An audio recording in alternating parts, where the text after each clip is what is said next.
Like we So haven't so it's announced not that really all yet. for post production. It's for production and post production, basically. Uh, yeah, some of it is for the extra Hmm. scene that needs to be shot because we got to rent out the equipment again and things like that. The rest is for getting like professional sound mixing, sound editing. Um, fuck what? The post costs of like shipping out the perk DVDs and things like that. Hmm. Um, Ryan knows more about it than I do because he's been uh, the heavy part of my job kind of ended when we wrapped principal photography. Um, Ryan's been like a one man army and getting the whole thing edited together and putting in the effects. So that's why it was good to have him on that video that we did yesterday. And yeah, man, like one of the reasons why I wanted GoFundMe to be just like a last resort was because I was like, I know what's going to happen. There's going to be a few dickheads. Um, there's going to be a few dickheads who think they know how movies work and they don't. Um, and sure enough, there was a few. Um, but by and large, it's been kind of fine in that regard. Um, how much do you think you're going to need in total to get the movie to the point that you think it is perfect for the audience? Five. What we put up on $5? GoFundMe. That's fucking easy. I'll Oh, give you five $5 dollars. right Oh well. If it was disco, that would be the case. now. um, no, like the 5,000. Like I asked Ryan to really crunch down the numbers and let me know exactly what we need because I ended up just getting tapped out. Like I was putting up a lot of costs myself, but because of YouTube's algorithm kind of going in the shit and the CPMs going in the shit, I just I couldn't afford to take it on myself, and my credit is awful. Um, so I couldn't really do anything in terms of like, you know, getting a couple of credit cards or something like that. I just couldn't because I wouldn't get approved. Uh, so Ryan crunched down everything and said like, okay, what we need is five. Five is pretty much exactly what we need. I think what a lot of people that when they saw that, if you're kind of ignorant of the whole situation, you can kind of understand going in and going like, oh, you want more money? But this isn't a cheap production. This isn't shot on a $1,000 camera Yeah. and just pumped out over the course of like a week. This is an Hmm. actual production, which I don't see how people don't understand it. When I saw the production stills, I was like, wow, this is looking very nice. So I Oh, wouldn't it does. expect, yeah, I wouldn't expect you to like throw a couple $100 at it and be like, done, good to go. Yeah, done and done. Sold. Um, yeah, no, like it's gorgeous. It's the most gorgeous movie we've done. And, I had said for a while since the beginning that it might get to a point where we might need a little something extra because we didn't hit our stretch goal on it. Like we hit our minimum. Um, we hit our minimum, and the super chat really help that out a lot as well. So that did add to the total of most certainly. But um, when the Indiegogo ended, it was like, oh man, if only we just had like a little bit more. And things during production, like the snowstorm that we had, um, that meant there were some things we had to reshoot. Mm-hmm. Um, and so that kind of factored into the cost ballooning up just a little bit. But we straight up said in the video and on the GoFundMe, it's like it's just a little extra we need, and here's why, and here's what it's for. I mean, it's the same. We were doing this with our store on eBay where we were selling a lot of autographs and things like that, and we were putting that towards the movie and towards the post production costs and everything. But it was like, well, if we put up an Indiegogo on it, that way that'll that'll show the kind of urgency of it a little bit.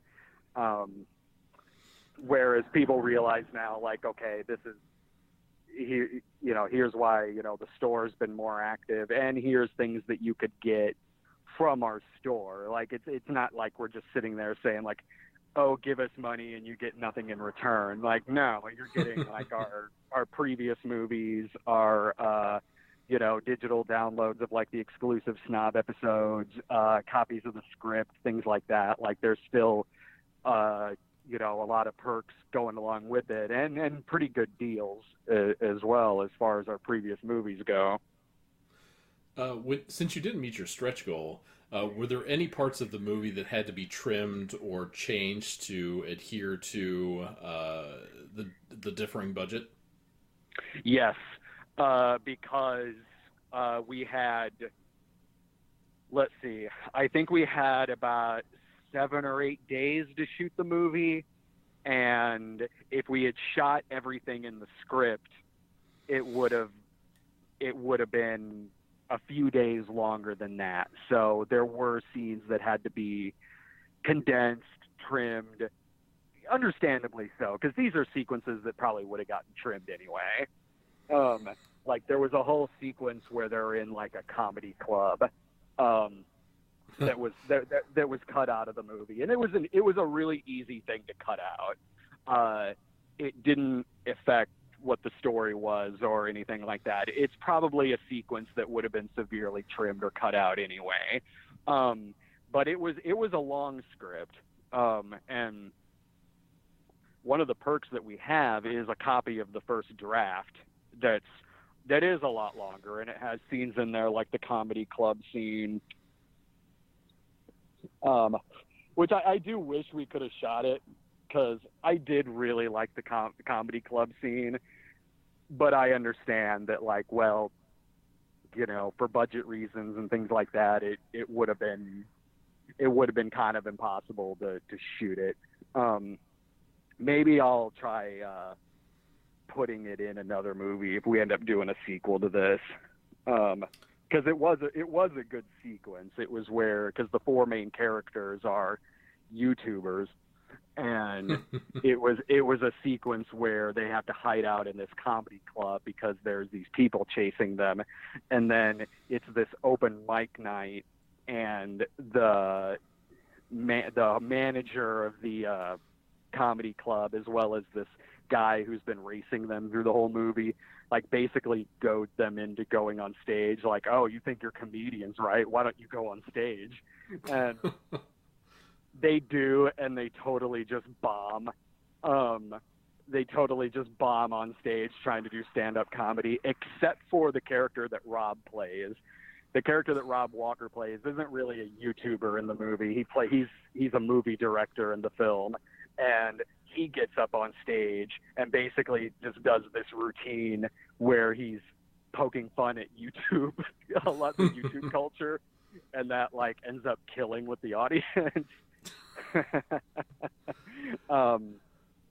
Yeah, it would have been a really, really funny scene. It's in the first draft, but it was a sequence where it was like you could easily lose it and go from one point to the next.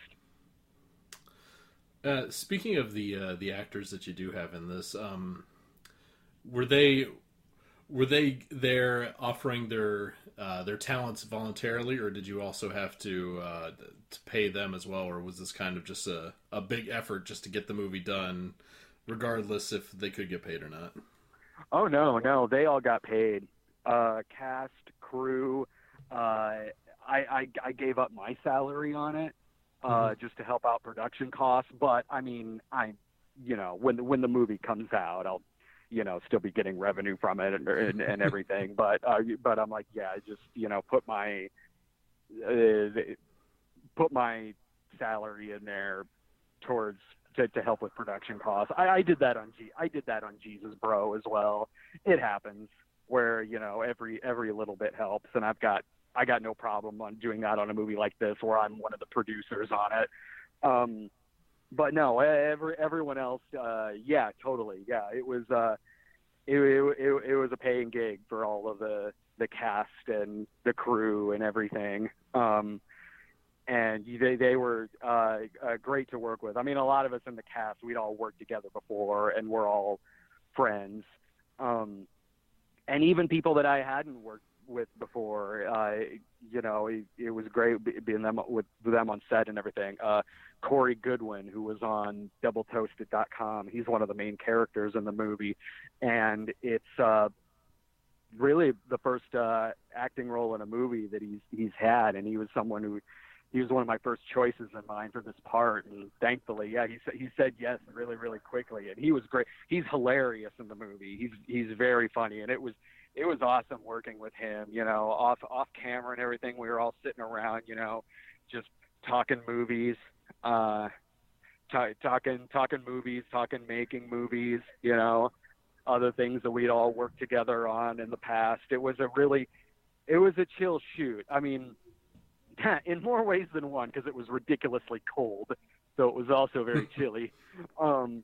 But, you know, we're there to do a job. Like, it was like, yeah, the shoot was long. We had long days on it, but, you know, that's filmmaking. You know, it's cold out. The days are long, but, you know, that's what we signed up for. That's our job.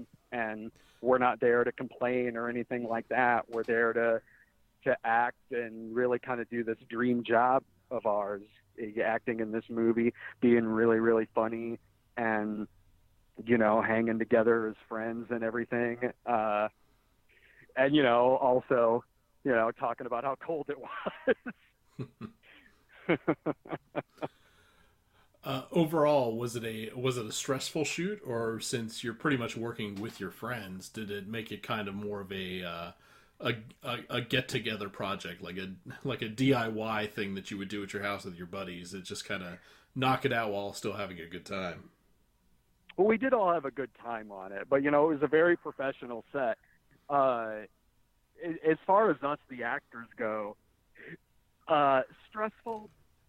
No, not really. I mean, you know, it was like any other movie set. You know, it was long days, but, you know, we're having a good time doing this. For the crew, and Ryan is the director. Yeah, I mean, it's, you know, stressful as making any movie like that is, especially one like this where, you know, a sudden snowstorm that wasn't in the forecast happened. That was stressful.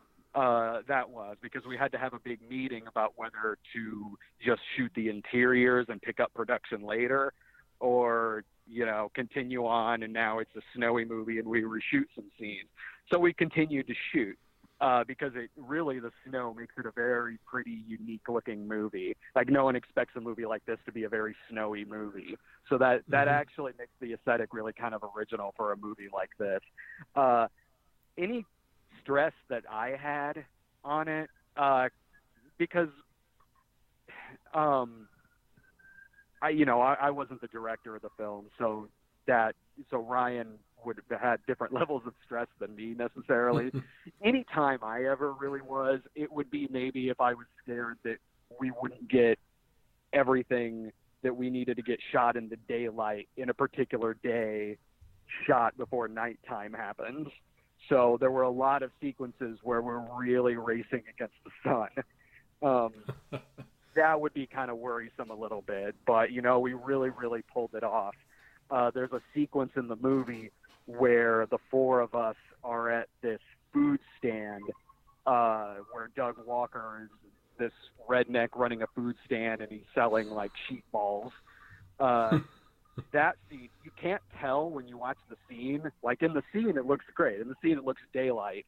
But, dude, it was like maybe 10 minutes after we wrapped that scene that it just straight up got dark. And in that sequence, it was like, oh, man, like, I really hope we can do this. I really hope we can get this shot before nighttime happens, because if we lose daylight on that, that's extra cost in production where we got to make that up later.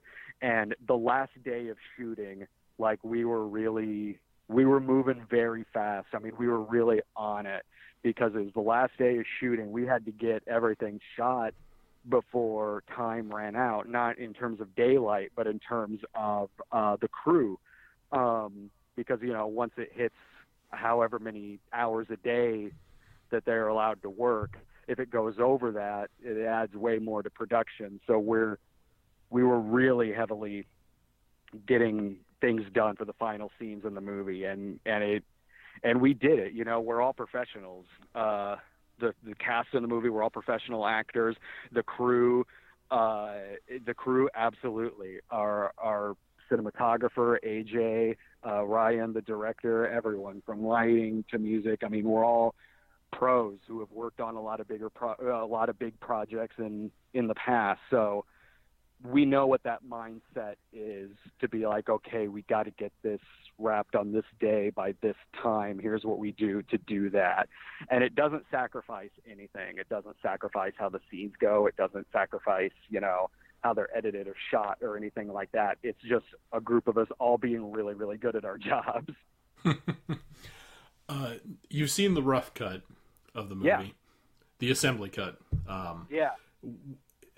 Has anyone besides you or Ryan taken a look at the assembly cut? Any of the actors or other crew? My wife Laura, she watched it with me. What was her opinion of the rough cut? Oh, I mean, we all loved it. Ryan said this in a video that we just shot where we were talking about the GoFundMe. He was saying that I'm the right person to show an assembly cut to, because I know in an assembly cut of a movie what's not going to be there in the final product, like little flaws or things like that with sound, or maybe some things with the green screen or something like that. Like, when I'm watching an assembly cut, it really is looking at how a lot of the jokes play and how the movie's shot and how a lot of the performances are. When I'm taking my notes as a producer to be like, okay, we should change this, we should change that, we should change this, that really doesn't come into it until like the second or third cut. And doing what I do for a living on the Cinema Snob, it's really cool that I've been doing that for a long time, because when I'm watching a rough cut and taking my notes, like, yeah, I'm looking for like, okay, maybe this joke should be trimmed here, maybe this should be added here. But also I am thinking in my head, if I was doing an episode on this, what would I be talking about? It really is beneficial when you're looking at something like that. What is something that I would make a joke about? What is something that I'd like maybe make fun of? So that doing that for like 13 years, it really does come in handy in situations like this. How do you feel the idea of how the movie paces itself is still way off? You're not really going to get a good feel for that for a couple more cuts now. But how do you feel as far as pacing wise? Do you see any certain areas that are a little too slow, or some scenes that are that kind of grind things to a halt? Do you see any of that yet, or is everything kind of coming together in a good way? Yeah, no, it comes together in a good way. Any thought that I had in my head about pacing or how quick a scene might move, it was something that wouldn't be in the final cut of the movie. It would be like, okay, well, there will definitely be an establishing shot here, or there will definitely be a graphic right here. Like, so I kind of knew that in my head as I was watching it. I was mainly looking for how a lot of the jokes play, the acting, how the movie is shot. It's cool watching an assembly cut just to see for the first time how this looks, because I'm not the editor of the movie. It was my first time seeing this.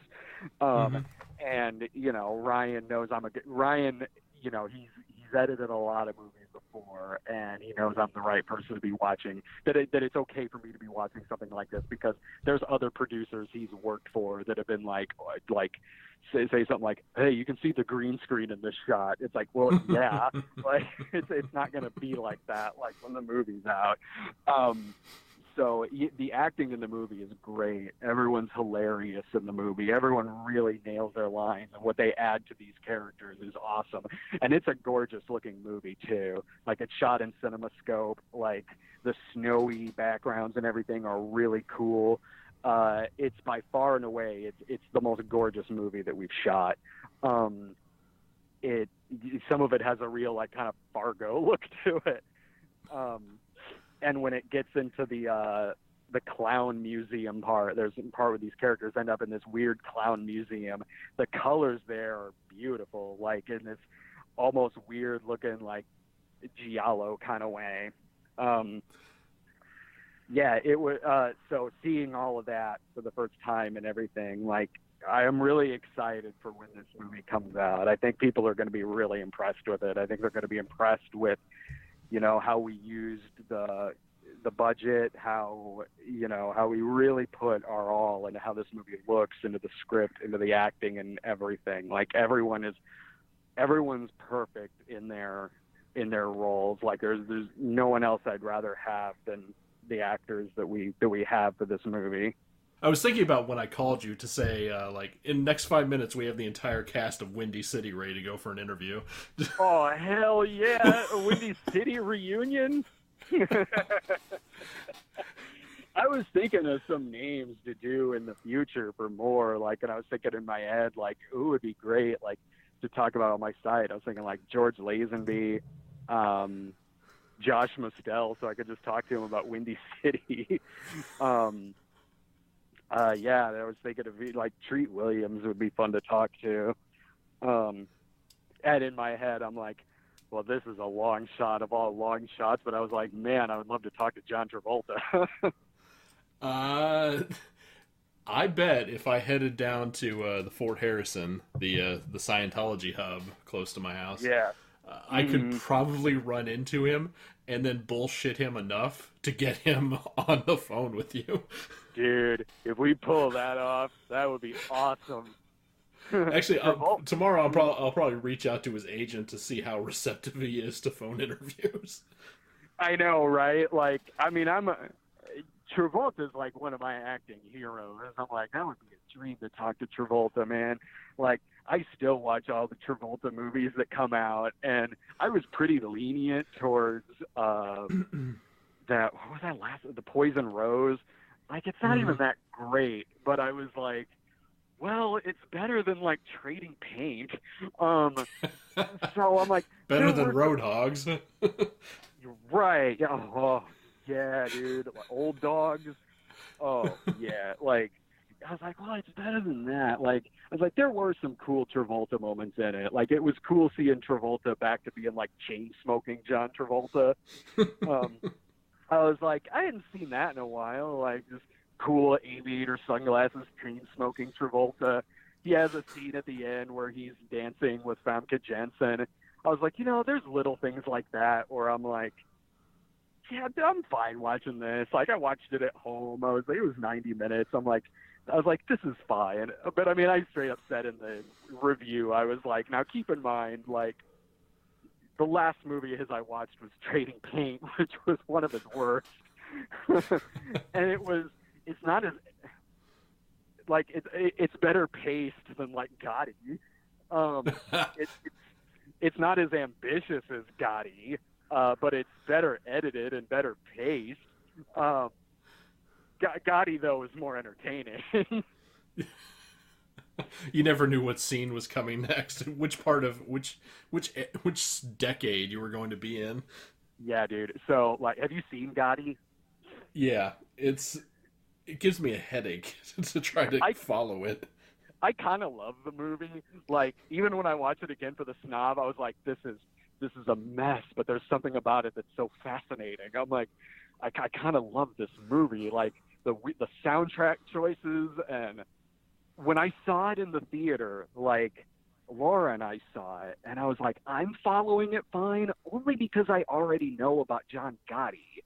So I was like, I'm following it fine, but I'm like, in my head, I was like, Laura's not. Like, I'm like, before we went to go see it, I had to tell her who John Gotti was. Like, I'm like, I'm like, Laura's probably really frustrated watching this.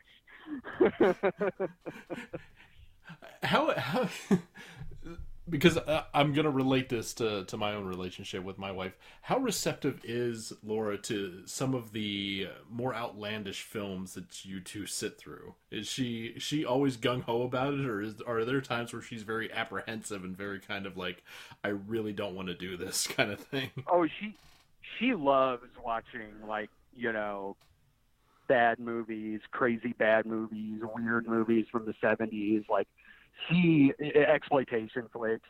She loves that stuff. The only time she is ever like, I don't want to watch this. She's like, try to watch this like when I'm busy at work or something like that. The only times when that's the case is when it's something like Unplanned or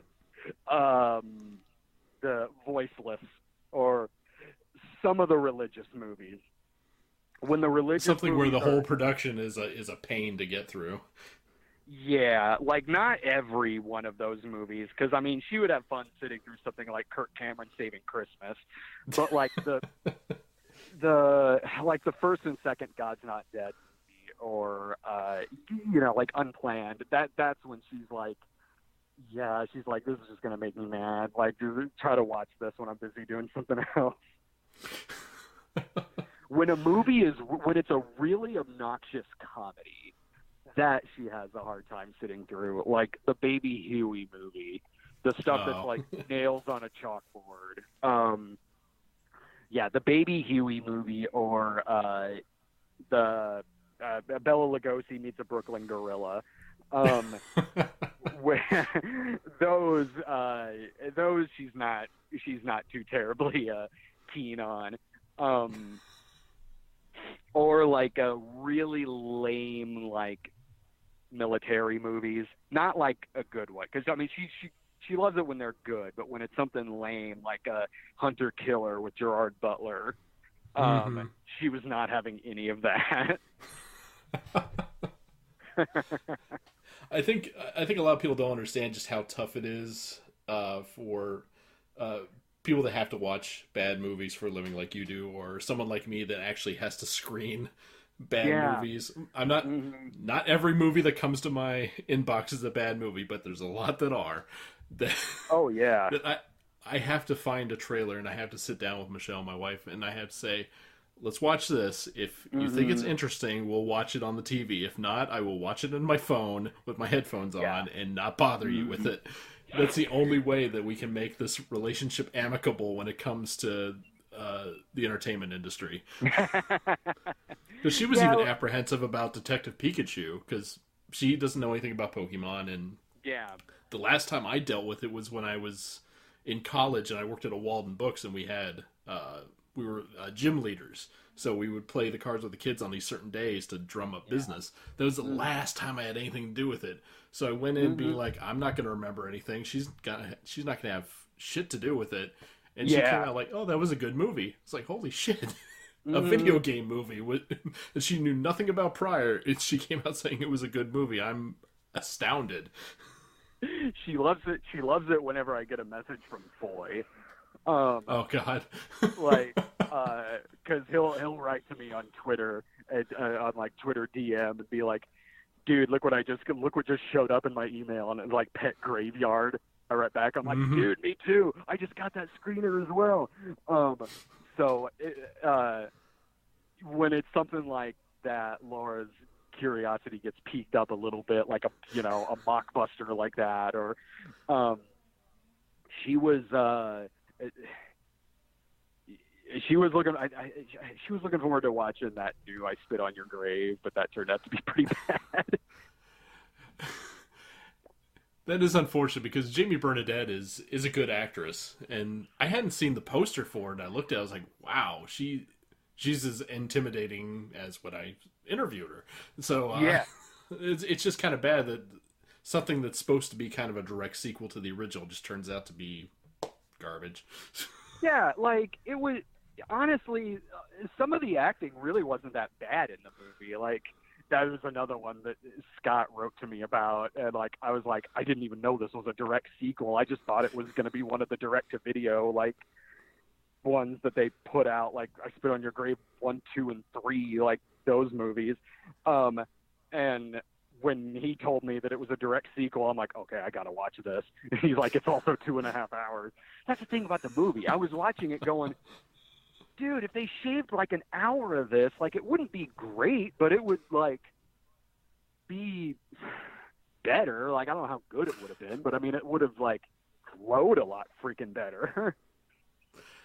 Yeah, that's what I'm wondering. Where did the producer and the director lose that thought that a horror movie or thriller, whatever you want to classify that as, should be 2.5 hours when most of it is just nothing happening? Yeah, endless monologues like throughout the whole movie. It's one of those movies where you're watching it and you're like, I could see where you could cut here, you could cut here, you could cut here. I'm like, what? Why? I'm like, why is this 2.5 hours? There's no reason for this. Um, back onto the subject of the Another Cinema Snob Movie.